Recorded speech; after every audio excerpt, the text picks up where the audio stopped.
Hi everyone, in front of me I've got Infinix Hot 30 and let me share with you how to set the camera timer on this device. So first of all, let's open the camera app and since I don't know what happened. That was a misclick probably. And since we are in the standard photo mode, we can take a look at this option bar.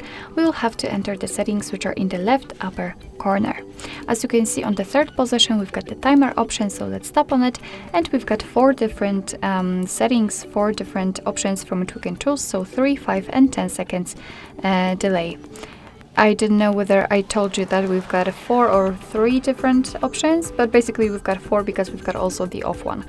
Alright, so in order to set the timer, we have to tap on the option we want to use, and as you can see, after tapping, your device will immediately display this option right here, which simply means that it has been applied.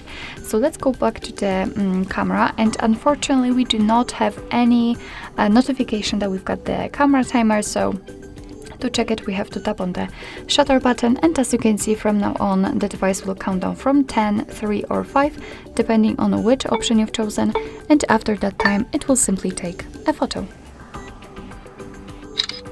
Alright, so basically this is how it works. Of course, you can set also the 3 and 5 seconds delay right here, or you can simply tap on off. Your device will turn off the timer, and from now on it will take photos right after touching the shutter button. Alright, so that will be all. Thank you so much for watching. I hope that this video was helpful, and if it was, please hit the subscribe button and leave the thumbs up.